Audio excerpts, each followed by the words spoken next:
Hello and welcome to Time About the Movie's Flashback. Today we're flashing back to September 26, 1986, where we've only got two movies to look at. One film that most people probably forgot about, but it has a couple of Oscar winners, and Sean Connery and F. Murray Abraham. But before we get to that one, let's get to what was easily one of the biggest hits of the year, only behind Top Gun, and proved that Paramount had an incredible 1986, which we kind of touched on a little bit earlier on this show. But yeah, this was one of the big surprise successes that kind of came out of nowhere.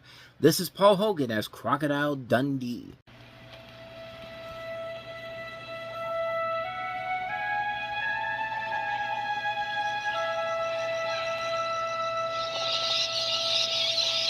He was raised in the land down under, where a man thinks on his feet, speaks with his fists, and lives by his wits.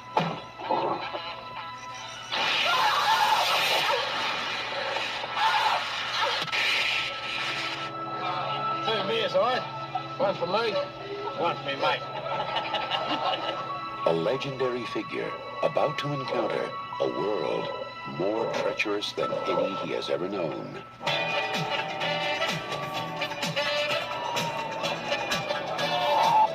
G'day. Big Dundee from Australia. How are you? I'm fine. How are you? Just going down for a couple of days. Probably see you around. Bye. This your first trip to New York? First trip anywhere. Well, we might just have to give you one for free. Yeah.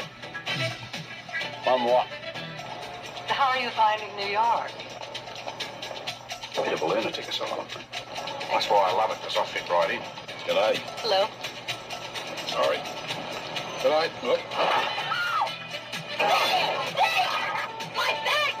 Stop it! Stop it!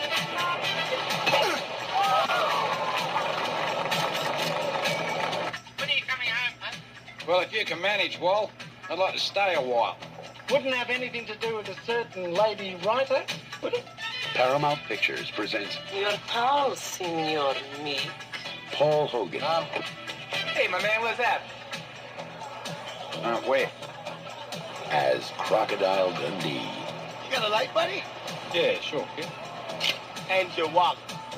Got a knife. That's not a knife.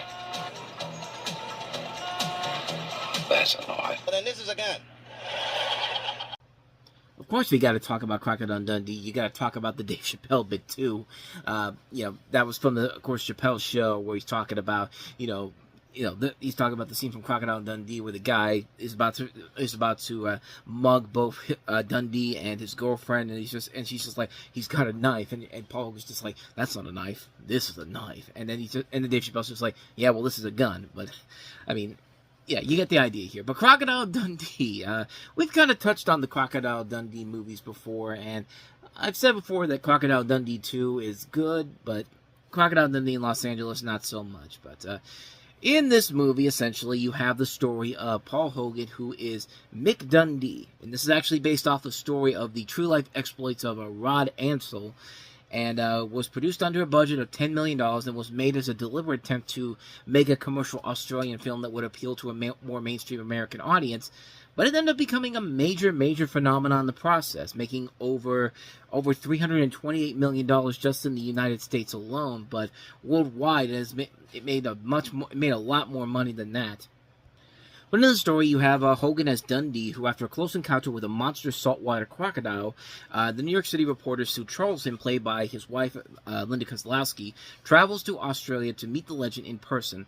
There in the dusty hamlet of Walkabout Creek in the formidable outback, dangerous situations and unforeseen romantic complications await. However, Sue already knows that nothing compares to the urban jungle of the Great Big Apple. So, like a fish out of water, Mick leaves Australia for the first time in his life for Manhattan's concrete maze, where he comes face to face with the complexities of modern life, but will this unpretentious bushman ever adapt to the big city? So yeah, it's essentially Coming to America, except replace Paul Hogan with Eddie Murphy. It's your typical fish out of water story in general here. And this is the type of movie that honestly could fall apart pretty quickly, because we've seen this kind of done before, but what gives this movie the extra oomph that it really needs to become something really incredible are the actors involved in here. Paul Hogan is just pitch perfect as Dundee. He plays this role so well in here. His chemistry with Kozlowski works so well too. And even though there really isn't a concrete storyline in this particular one, it's just, let's bring this Australian to New York City and see the shenanigans that happen. And yeah, that's kind of what we get in this movie in general here. There's nothing really too deep or groundbreaking and all that, but really for a movie like this, it honestly gets by but just being kind of a fun, charming movie. It's a fun, charming comedy. It's a comedy that knows it doesn't have to really do much. As long as it's entertaining you, it's going to deliver what it promises. And yeah, I think it did a very good job of handling that. I thought it was very well done. I do like a lot of the elements in it. There are a lot of good laughs in here. Some moments that are just kind of meh, nothing too spectacular. But yeah, it's a movie that, like I said, won a lot of people over. I mean, this was a massive hit at the box office. It surpassed Mad Max 2 as the highest-grossing Australian film at the worldwide box office. And as I said before, it was part of a strong year for Paramount, where they had the #1 movie for almost all of the entire year of '86 going into '87. I mean, there's a like I said, there's a streak between Top Gun coming out in May of '86 to when '87, which what movie was it? What movie was it? I think it was Critical Condition, if I'm not mistaken.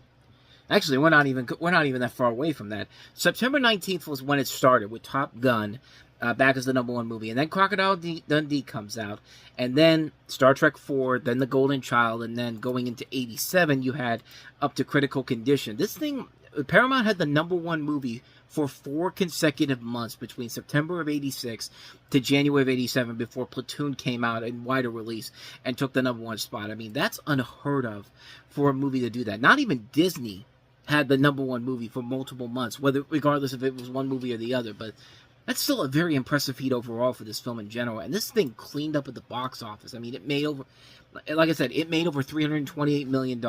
It sold over 46 million tickets just in America alone.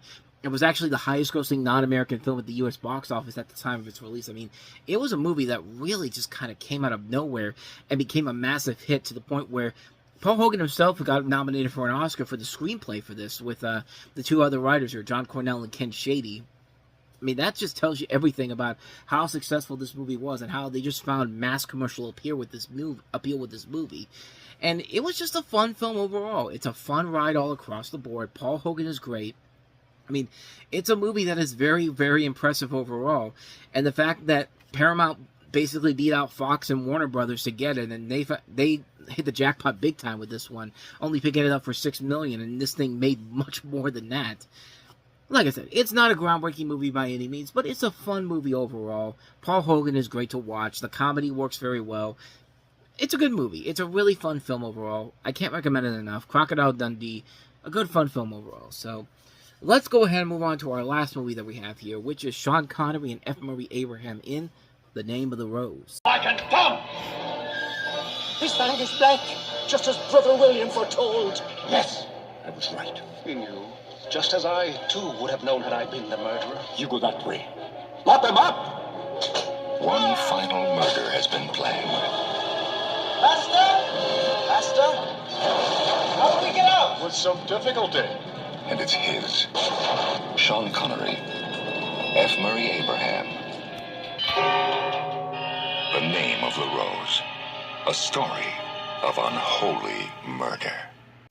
Of course, Solidarity did it. I mean, look at what he did to Amadeus 2 years ago. But this is The Name of the Rose, directed by Jean-Jacques Amin, who also gave us The Bear and also The Lover, 7 Years in Tibet, Enemy at the Gates, Two Brothers.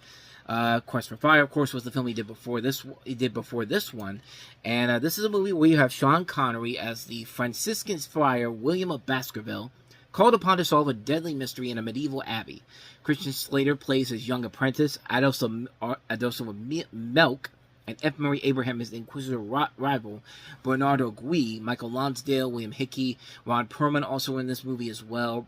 And actually, I don't even know if Solidarity did it in this movie, because I've actually never seen this movie. You would think that a movie like this, with Sean Connery, F. Murray Abraham, and a young Christian Slater, would have something that people would say, you might want to check this movie out. But no, this thing kind of came and went, and the film wasn't a flop at all. It did make money. It only cost $17 million to make, and it brought in $77 million worldwide. So it did make a lot of money for this movie in general. Reviews for it actually are not that bad either. It's a movie where, 72% on Rotten Tomatoes. That doesn't seem too bad, but it's a film that has potential to it. But again, you never hear anybody really talk about this movie in the overall. It just kind of gets pushed off to the side, and even its poster looks very similar to something like Indiana Jones. Like, I'm looking at it, and it's just like, maybe that's kind of why it didn't. Maybe it's kind of forgotten because it looks like an Indiana Jones clone when it really is not. I mean, it could be. I don't know, but it looks like kind of a mix between Jones and also Young Sherlock Holmes, which I have seen Young Sherlock Holmes. That's a very underrated Barry Levinson film, produced by Spielberg. But yeah, other than that, though, I really don't know how to feel about this movie. I mean, it looks promising. You got two solid performances, it looks like, from the trailer from Connery and Abraham, but yeah, I've never heard anybody really say anything about this, so I don't know. Maybe this is something I might want to check out someday, but yeah, nothing really is out there saying that I have to see this right now, but it's definitely something that probably will be on my radar in the not-too-distant future to look around and see if I can find it, but if I find it somewhere, like a half-price books or something, maybe I'll rent it, I'll buy it, check it out. Rent it. I still think we live in the time of video rentals, but sadly we do not. I don't know, maybe that's something I should do one day. Maybe I should open up a video rental store, because I think the demand should still be there for a video rental store out there, even without blockbusters around. But I don't know. What do you guys think out there? Let me know down below. But yeah, bottom line, Name of the Rose could be good. Never seen it before, so take that for what you will. And thus, with all that said, we wrap up another episode of Time About the Movie's Flashback. Well, Flashback to September 19th, 1986, which, like I said, was dominated by Top Gun at the box office. But other than that, though, the other releases overall don't seem too promising, with the exception of one. We have The Men's Club, which is an ensemble that stars Roy Scheider, Harvey Keitel, Frank Langella, Treat Williams, David Dukes, Craig Wasson, Richard Jordan, Stockard Channing, Cindy Pickett. So there's some notable names in this movie. I've never heard of it before, but it's directed by Peter Medvac, who did The Craze, and also did Let 'Em Have It, as well as Pontiac Moon, and also Species 2, which, wide assortment of movies there. But we have that. We have probably the most notable movie of the week, and that is David Lynch's Blue Velvet. And then we have Radioactive Dreams. So we'll take a look at those three films on the next episode. That'll be coming up next week here. So with all that said, though, thank you so much for watching this. I hope you enjoyed it. If you did, please go ahead and hit the like button, subscribe button, notification button, and check out our playlist. Check out our previous episode as well. So with all that said, I will see you guys next time. Until then, thanks for watching. See you next time. Take care.